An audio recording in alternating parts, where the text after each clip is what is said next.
2. Time for our Thursday dialogue. The Dialogue with Clement Manyathela. It's not just another roundtable discussion. Let's walk the talk on 702. So, on our Thursday dialogue today, we are talking about the sporting action that we're all anticipating on Saturday. And the question I've been asking you this morning, and I want you to give us a call and send us a WhatsApp voice note if you want. Who will hold the Nedbank Cup trophy?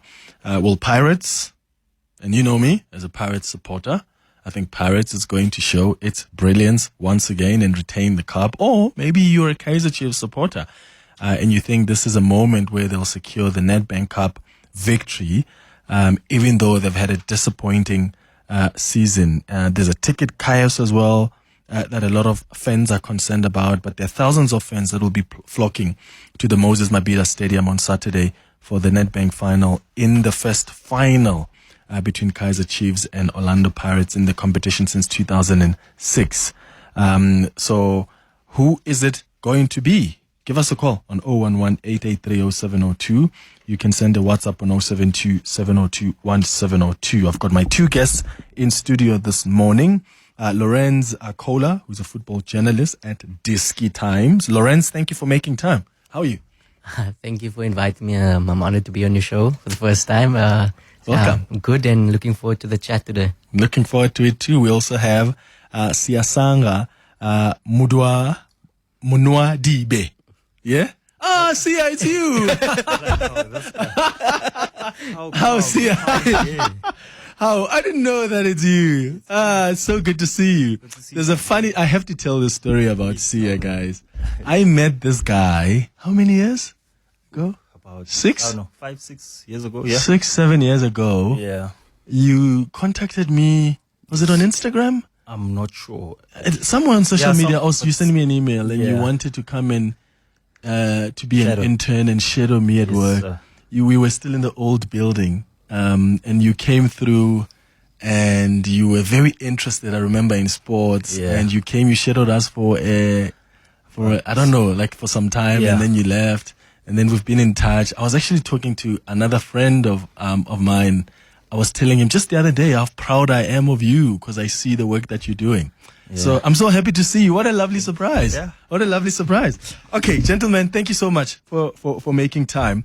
I want to start off with just this ticketing chaos. Like, what's happening with the tickets, Lorenz? Because now there was a briefing yesterday. There are fans that are angry, that are saying, I have spent 15,000 rand on flights and accommodation. I was given a reference when I bought my tickets, and now I'm told I'm going to be refunded. What happened? Look, we can only go on the information that was given to us in the press conference, and basically the new ticketing system which they moved towards for better security and to avoid such issues. Open ticket obviously couldn't handle the demand of, the Soweto Derby, a cup final between these two giants that we haven't had in a long time. So obviously the demand was always going to be high. Yeah. There was only 41,000 tickets available, which is, half of what FNB Stadium can take. Yeah. Which what people are used to. So it's kind of like the 11 rand ticket for the airline yesterday, where you go into the lobby and it's just the luck of the draw. Yeah. So basically what Bertie Grobler, the CEO of Stadium Management, who was roped in to help remedy the situation, said there was a breach or glitch, so to say, that allowed more people in the waiting room to buy tickets than possible. So it obviously people paid for the tickets, but they couldn't be assigned a ticket because, let's say, there were 50 or 55,000 tickets sold, but only 41,000 was available. And then obviously the website crashed. That's a mess, Sia, because there are so many people who have said, I am going there, whether they like it or not. Yeah. And I suppose that's really going to be a disaster for security because people have paid for accommodation. I mean, this is probably one of the most anticipated matches in a very long time. And I wonder how the police are going to handle it. But a lot of the fans are saying, we are going there, whether they like it or not. Yeah. That's going to be so tough. Let's talk about how significant this moment is, Sia. Why is this clash so significant right now? Why are we anticipating it so much? Yeah, I mean, it's a Soweto derby, first and foremost. Two big clubs, Kaizer Chiefs, Orlando Pirates, in a cup final, it's one of a kind, we hardly get this type of, spectacle or event in our football, so it's special in that sense, and there's a lot riding in this fixture. Orlando Pirates, they want to defend their title with the outgoing coach Jose Rivero, whilst Kaizer Chiefs want to end their decade-long trophy drought. So there's quite a lot riding on this fixture, and that's basically what makes it so special. Does Kaizer Chiefs go into this with their mood dampened, or because of what happened the other week when we beat them? Well, we Pirates. Beat them. Because now, I mean, I was laughing. Someone said, Kaizer Chiefs decided to lose that derby so that they can win this one. Yeah. But are they confident? Because they did play well. I thought they really gave us quite a challenge. Are they coming in confident? And are we as Pirates also coming in overconfident? Because I remember last time we were beaten so bad by Sekhukhune United when we were so overconfident and we were just undermining them. Yeah, I mean, you'd expect the team to go into that game highly confident. They understand the magnitude of this game. They also understand what it will mean to win a trophy for the club, for the fans. So we're at the village on Monday. We got to see the players, coaches and staff, and you could see that, the mood is very positive. Everyone is looking forward to this game, and you'd want to believe that they've put the previous result behind them and just looking forward to this game. And Orlando Pirates as well, I mean, they wouldn't want to go to this one, undermining Kaizer Chiefs. I'm sure they also have put the results that they had over the weekend behind them. Jose Rivero, he knows how to play finals. He's been in this position before, so he also knows that they shouldn't go to this one overconfident. Yeah. Lorenz, Orlando Pirates, I mean, is heading into this encounter on a 5-match win streak over Kaizer Chiefs, as I said. And I wonder if that somehow influences their chances in the game. But how does such a win build momentum for the next season? Why is it so significant even for us looking ahead to the next season? Look, I mean, ideally, if the season was a normal season, it would mean a lot because it would be the final game of the season. But now there's league matches still afterwards in terms of this season. But I think the significance of it, because Rivero, like Sia said, Rivero's leaving. It could be 6 final wins in 6 finals for him. He's never lost one. So I think it's just important for a young group of players to, like Mbokadi, these guys are going to get the first taste of silverware, the first taste of winning.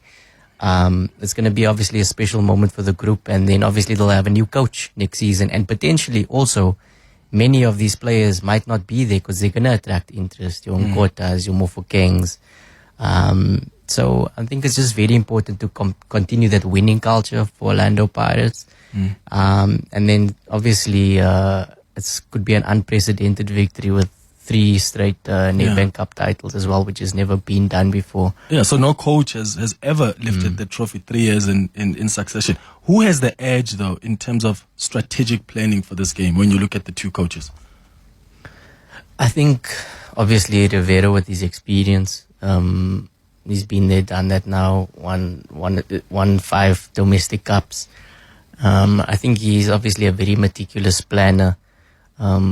As if you as an Orlando Pirates fan, you notice there's a difference in the way that he set ups in finals and in big games. You're going to get the Mahopa up front, the Dion Otto on the wing. He's going to be a bit more conservative because both coaches have been always saying, Nabi said on Monday, that it's about minimizing your mistakes. You put your soldiers out there who you trust. That's not going to make any mistakes. Look, we could all say Pirates are overwhelming favorites because they are kind of, if you know what I mean, the way the season have gone, the experience. But I mean, we said that about Sundowns in the semi-final at Loftus against Chiefs, and they put up a good performance. We can't really say that Chiefs have, been like terrible. They've just been like having the schoolboy errors in some games where they lose it. So I mean, they could pitch up on the day at Mabhida, have nothing to lose, throw everything at it, and hopefully we have a classic. You know what I mean? A game where both teams go gang. I doubt it will be like that, but we'll see. Yeah. Sia, Amakosi, I think, have been hit by with a couple of injuries, which has raised questions about their preparation methods. So, how significant of a role can injuries play in a match like this? Like, are there any absentees from each side that might somehow affect the team's performance? Yeah, absolutely. For example, for Chiefs, we were speaking to Inacio Miguel. He's also come back recovering from an injury. He was not playing. He didn't play or feature in the last Soweto derby. So he also, mentioned the significance, of bouncing back and just being there and supporting the team. And he said a very funny statement that he's told the medical team that there's no time for rehab. He just wants to go on the pitch and play. Yeah. So yeah, that's it shows the importance of this game, and just that almost every player wants to feature. Given him some Msimango, he's also out injured for Chiefs, and injuries. Totally as well. Yeah, Rushwin totally. So that too, injuries do play a part in that, because you've seen throughout the season, Chiefs have had an inconsistent lineup at the back because of injuries. Against Marumo Kalans, we saw even Yusuf Mart being converted as a right back. So that tells you that injuries do play a part. So both coaches will need all their players, and we just hope to have a classic one, just like Lorenz said. Yeah, speaking of the players, which players from both sides do you guys think will be most influential in this final? Who are you looking out for? Let me start with you, Lorenz. Sure. I think for Pirates, you're always going to look at Mofokeng because he's the star boy and everybody looks at him to do something magical. But we've also seen someone like Nkota step up. We've seen Maswangani step up in the Soweto derby earlier this season and score Panenka in the 94th minute to win the derby. You know what I mean? So in big matches, obviously the big players step up. So I'm hoping that we're not saying, it's a man of the match for the goalkeeper or the centre back. I want to see obviously an attacker, something exciting. For Chiefs, it's very difficult to look at it, but I think somebody who has that personality, somebody like Wandile Duba, he's always super confident. He's always saying outlandish, unfiltered things in the media. You know what I mean? So I think he's the type of guy that could potentially make a difference in the game. So that's it. Mofokeng, Duba, ideally would be the ones that should be making a difference for each side. Who are you looking out for? On the Pirates side, like Lorenz said, Rile, he's been one of those players for Orlando Pirates, and he's a type of player that understands moments. You might not see him throughout the game, but just one moment he can change the whole complexion of the game. So he's definitely one player to look out for. Dion Hotto, he's arguably one of the standout players throughout the season. Definitely a contender for player of the season. So he's also one of the players that you need to look out for. Very dangerous, defensively and offensively. He can do the job for you. And the middle of the park, like in football, they say it's won in the middle of the park. So Makehleni Makaula and them will be very crucial. And then for Kaizer Chiefs, Bruce Fuma, goalkeepers, they also can decide matches. So I want to believe that with the attacking prowess that Orlando Pirates have, Bruce Fuma will have to do the job for Kaizer Chiefs. And Gaston Sirino, he's won a lot of cups at Mamelodi Sundowns, and he's now at Chiefs. He has an opportunity to lift the trophy. with the club. So his influence will also be important going to this one. Okay. Who are you looking out for? Give us a call on 011-883-0702. Which players from both sides do you think will be the most influential in this final? You can send us a WhatsApp as well on 072-702-1702. We're talking about this anticipated match between Pirates and Kaizer Chiefs. It's the Nedbank Cup final at Moses Mabhida Stadium this coming Saturday. So who will hold the Nedbank Cup trophy? Is Pirates going to retain it for the third time 3 years in succession, or is it going to be Kaizer Chiefs that lifts up the cup following their disappointing season? I'm going to start with your calls. The Dialogue with Clement Manyathela. It's not just another roundtable discussion. Let's walk the talk on 702. 25 after 11 o'clock. Let's go straight to your calls and WhatsApps. Abiot, let's start with you. You're calling from False Loras. Good morning. Hi, it's me. Hey, Tara. How's it? Great. How are you? Zimnyama lezito. Ama from TV. Zimnyama. Zimnyama. Let me. I was saying to your producer, when I grew up, since from 1978 when I grew up until 1983 when we beat Chiefs, 1983 top 8 and Champs of Champs, that was Sales House, and from there, this other years Chiefs has been beating us, and somewhere we never met them on the finals, and from there we met them 1988 in the Bob 6. That was the inaugurated Bob 6, 1988. We played them a replay. We drew 1-1, and we go to the replay. We beat them 2-1. From there onwards, Chiefs has never beaten Pirates in a final, and any final except the final of the charity and this black label. Those are charity games. But the real finals, Clement, the Chiefs they've never beaten us. So Pirates every time when they play Chiefs in the final, in the cups, they make sure that what has happened to them prior, they rectify it. 1996, we beat them 4-1 at the last Bob's place. If my memory says me well. We beat them at FNB 4-1. And when we play Chiefs, to beat them to beat Chiefs, we have to have the midfielder like the catalyst, Talent Mbata. Those are people like that resembles the John Moetis, the Tumisa Ngobes, the Clifford Muliko.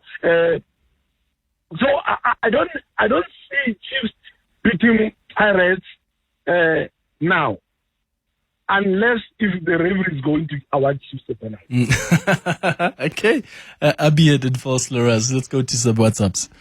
Good morning, Mr. Manyathela. Hamilton here in Springs. I'm a Pirates supporter. Saturday, Pirates will win 3-1. Pirates has got a tactical advantage. They are already in Durban. That's number one.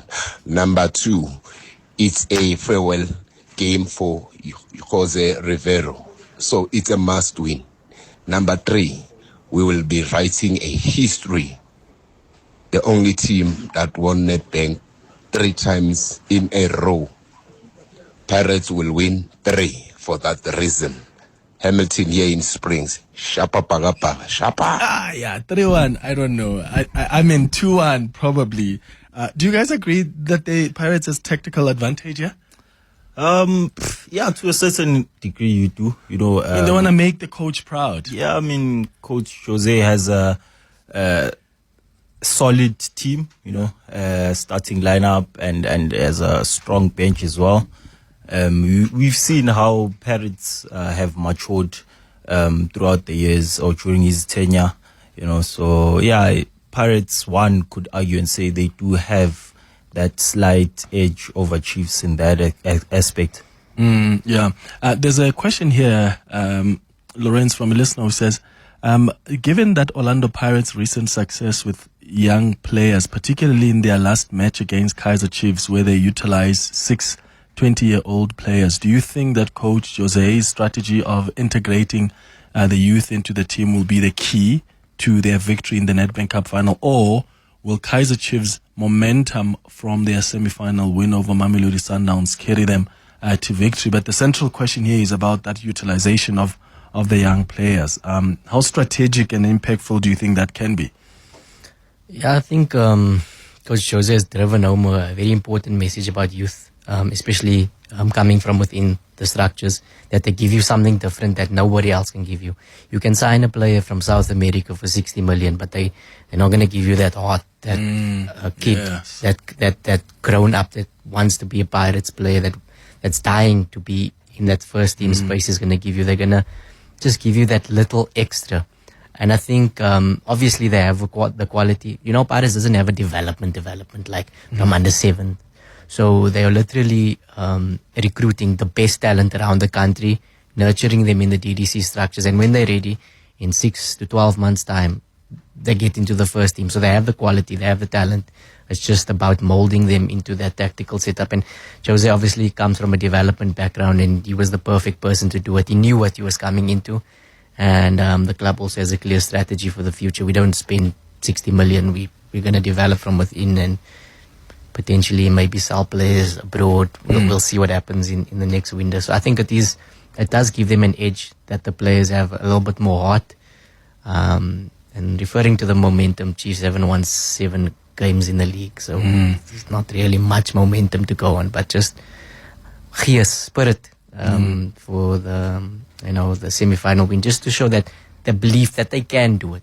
As much as people are saying that they're not the favorites, they can do it. You know what I mean? They've got a point to prove here. All right, it's 11:31. The Dialogue with Clement Manyathela. It's not just another roundtable discussion. Let's walk the talk on 702. 24 minutes before 12 o'clock. Who will hold the Nedbank Cup Trophy this weekend at Moses Mabhida Stadium? Is it Pirates? Is it Kaizer Chiefs?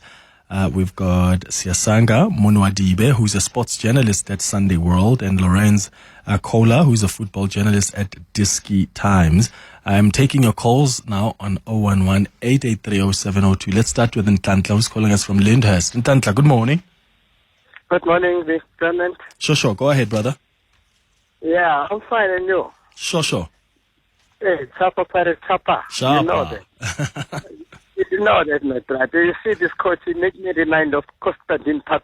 Yeah. You remember when he's playing with the young boys, like all those Tugu Makada. And Tugu has proved himself now that he can produce. Just to check how many players he came on from the development to come to the first team. Then what do you expect? You expecting Kaizer Chiefs can do something? Nothing. You're taking the cup the 3 years consecutively, then you know that the cup is bleeding in Orlando. They must make another one, Nedbank. Ntantla in Lyndhurst. Thank you. Jabu, you are in Nigel. Hi. Hi, Clement. How are you? Sure, man. How are you? And all the guys that are with you there. Sure.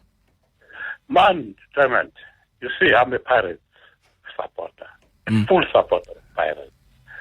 But because, I have this liking of Chiefs, especially when it comes to Dr. Kumalo. And then it comes to Kaizer himself, the owner of the team. I'm in love with those guys. Though I'm a Pirate. Now, for the sake of the drought that they've been swimming in, man, Hashem, man, Clement, let's give them the trophy.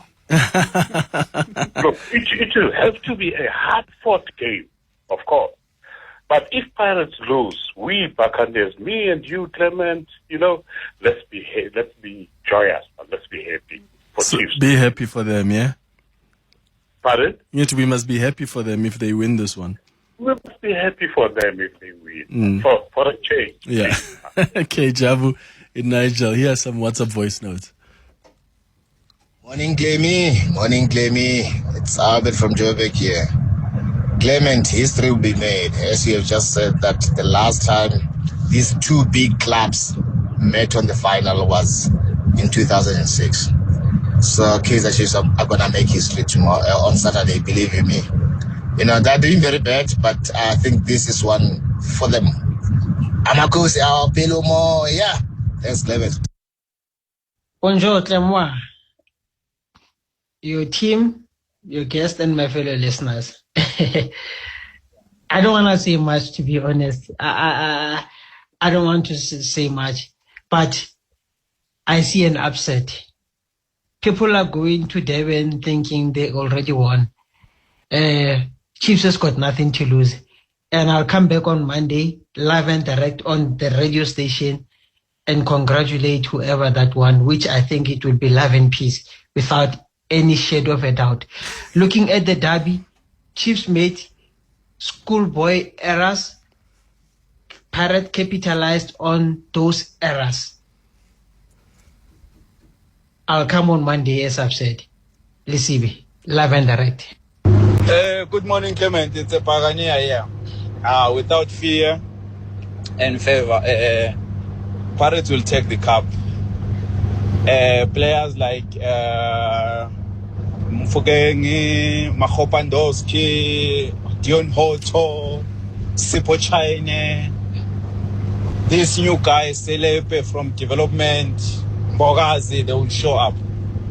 Pirates is really, really hungry for cup. Since we were disappointed from CAF and League, we're going to take this cup. I'm 100% sure. Thanks a lot. Pagania in Soweto. Thank you very much. Lorenz, what are some of the mistakes Chiefs has made over the years? I mean, this drought for a decade, what has been the result of that? You have to look at where it started. Started when they refused or they didn't renew a contract with Stuart Baxter after they won their last trophy. The club wanted to pull in a different direction. They wanted to have more control of the first team squad than Baxter wanted to give, in terms of who stays, who goes, the signings and what have you. And then obviously perhaps they thought that the club is this big that it would never get to this point. They underestimated how big a task it is, especially when the chairman himself, kind of took a back seat of being hands-on with the day-to-day football activities. So I think they cut a lot of corners in terms of not looking at a long-term vision, but when they started to struggle, they tried to have these short-term fixes. Oh, let's sign Kama Baliat, let's sign Keegan Dolly, let's sign this one, we sign a big player, and then everything will be back to normal, back to our glory days. Because every start of the season, that's what we're going back to our glory days. And they give that excitement with a host of new players, but they're forgetting that you can also build and develop like Pirates are doing from within, which they're obviously only achieving the last, let's say, 12 to 20 months. So Chiefs players have a lot of good talent, a lot of development products that's really good. You see they won the DDC now as well. But it's just that transition from the development that they're not getting right, because obviously when you're not winning, there's a lot of pressure. And I think, having a lot of fans is obviously a big motivation. It's a big positive for any club, having a passionate fan base. But it can also be to the detriment, because it really crumbles. The players crumble under the pressure. We've seen them sign Bafana players over the past couple of seasons, and then these players just lose their confidence, because it's just being in that public eye and going on your social media and you're getting DMs and Chiefs fans don't play, hey? They'll come after you. They're very demanding, and it's rightfully so, because they're the most supported club. So I think it's the pressure there, one, and then also living too much in the past. And I say that with the goalkeepers. I spoke to somebody at the club, and they said the problem with the goalkeepers, they feel they have 3 very talented goalkeepers, because they asked me the question, which goalkeeper in the PSL can we sign that is going to be better than... And they say that the fans not letting go of Itumeleng Khune has been a big problem for the current crop of players, because they're always going to be compared to him. And then they have this doubts in their mind, are we good enough? Can we live up to that? So it's living in the past and taking shortcuts, I feel. But after this, 10 years, the penny has to drop. At some point, something has got to change. Yeah. Sia, your thoughts on that? Every time we talk about Chiefs and Pirates, or over the years when we've discussed the underperformance of the team, some Chiefs supporters often say, yeah, but the family also wants to be too much in control, and coaches come in and they're not really given all the control to be able to transform the team, and that's where some of the problem is. Where do you think the mistakes have been made with this team? I think Lorenz, said a mouthful. He touched on almost everything that happened at the club, and I also want to emphasize that every big club around the world goes through what Kaizer Chiefs is going through. This transitional period. In simple terms, I usually say to people, when you look at Kaizer Chiefs, compare their situation to Manchester United, what they're going through, wanting to cut corners by signing the big name players, thinking that, they will win something along the way. And that doesn't help. It's been evident, it's been 10 years now without them winning a trophy. So they are going through that period, and they will bounce back, but the trick now is, how do they bounce back? They need to find that formula to bounce back and go back to glory days. And I wouldn't say them probably winning this competition will ultimately, mean that they're back to the glory days. Mm-hmm. However, it will obviously set the tone of them, going back to where they probably want to go back to. So it's that they are going through that period like any other big club in the world. Liverpool also went through that phase. Took them 30 years, if I'm not mistaken, to win a league title, and they've done it for the, I think, second time in like 5 years or so. So they are going through that period, and now the trick, or the most important part, is finding the formula on how to bounce back and go back to their glory days. Yeah, Phil, you are in 4 ways. Good morning. Good morning, Mthengisi. Sure. I believe that Kaizer Chiefs will win, and I hope that like you and Bongani, you'll hype this show. Like I'm gonna take a day off, Phil, on Monday. No. Let me tell you, because I've noticed that when Pirates beat Chiefs, you and Bongani will be hyping from the morning up until 12. Abel, did I not congratulate Chiefs last week? No, I did. I don't want you to congratulate Chiefs. I want you to hype the position. Like, okay, what do you want me to do on Monday, Phil? If Chiefs wins, tell me whatever you want. I'll do it. What do you want me to do on air? I want you to even ask the Chiefs callers to call that when you are open line, get them on, tell us how it went, how they feel, all that. Should I play you guys a song as well? Oh yeah, please. Why not? Why not? Yes. And then secondly, now there's one point that I want to pass actually in terms of the Chiefs, the way they're doing things. I heard the guys in the studio, but I believe that Chiefs is the biggest problem right now. I think we need a bit of a psychological help, so to say, in terms of bridging the past and the present, because I think the current guys, crop of players, they are battling to sort of live up to that expectation. I think this is sort of like a mental thing. The other day I watched, there was a match whereby I think we lost 2-1. The two defenders, instead of going in, they went back and they scored, because they were onside. So that's the point of Chiefs. And the last point, Mthengisi, I think the current Orlando Pirates coach, he can be our national team coach. Given that he doesn't want to run like a club to club, and he wants to be to be with his wife, in his family up in Spain. So if indeed our current national team coach goes, why not actually consider him? I think he's done a very good work. If you look at the number of youngsters that he has promoted, the way they play football, Paris exciting, and I'm not a Paris fan, but I would love to watch Paris. Yeah. What do you guys think about that?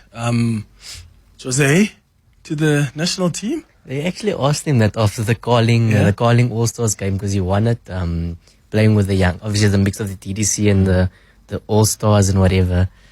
He kind of just brushed it off, but I also believe his ability to win cup finals and cup games shows you that on a match-to-match basis, he's second to none tactically. I wouldn't be against it. I mean, Hugo is old.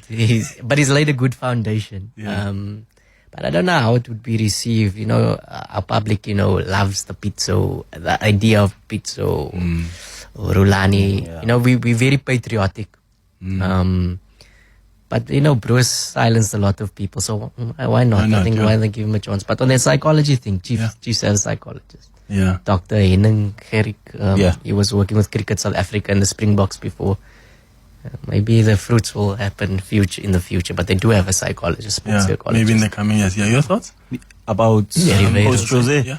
I actually never really thought about it. However, I mean, he has what it takes. He does, have what it takes to be our national team coach. He understands our football, our culture, our players, especially the young ones, So, and like Lorenz said, Hugo has laid that solid foundation, so a coach like Jose coming in, like I said, he understands the culture and these young stars. So, it would be something, interesting to see. And he can go home. He can go home and come back. Yeah. So, it would, The Dialogue with Clement Manyathela. It's not just another roundtable discussion. Let's walk the talk on 702. 8 minutes before 12 o'clock. Clemmy, good morning, man. It's Flores here from the Western Cape. Clemmy, I'm a Chiefs fan, so from the Kaizer Chiefs fan, the pre should start. And also, Modi can have a big impact, but the pre needs to start. And then also on the Pirate side, for me, is this Nkota guy. This guy is extremely dangerous. For me, he's more dangerous than Mofokeng. But my biggest concern is crowd control. With this overselling of tickets, please, I hope this is not going to spoil the game. Have a good show. Bye-bye. Good morning, Clement, and your guest. So the Pirates will win this cup. This coach of Pirates, tactically, is very superior, that coach. And also is not afraid to make a lot of changes. He believes on the players. So Pirates has got a lot of upper hand. And then Kaizer Chiefs, yes, they will score, but I don't think Chiefs will win this Nedbank Cup because they don't have an outright striker. It's lacking a lot of upfront in Kaizer Chiefs. And Pavuma is also questionable his goalkeeping. Thanks. Hey, Clement, I agree with your guest there. The game on Saturday is going to be won and lost in the middle of the park. And that's where Pirates is very strong at. Remember Dondolo. Many teams have suffered the same thing, where Pirates is very strong, especially in the middle of the park. Dondolo Stars comes to mind. Sundowns with a dubious penalty. That was an equalizer in the final, and they got to score the second goal and won 2-1 Pirates.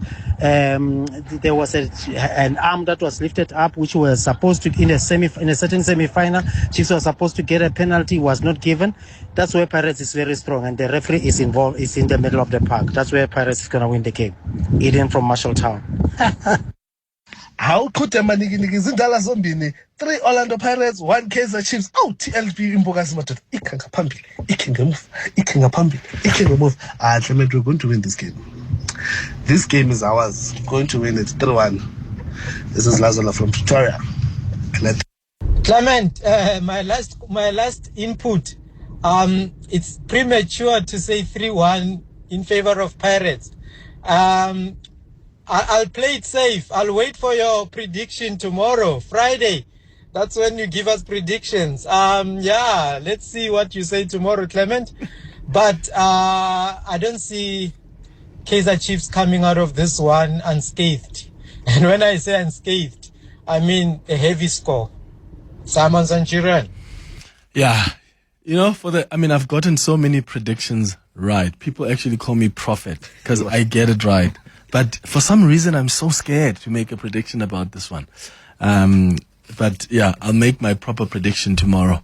Do you guys ever think about that? I know that's unfair for you guys as sports journalists, but do you make predictions? Yeah, they ask us a lot, especially for the big games. Yeah. What do you think?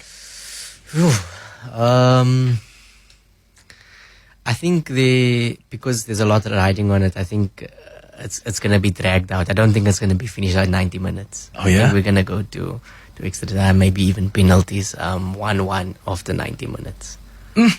Sia, what do you think? I have the same reaction as you.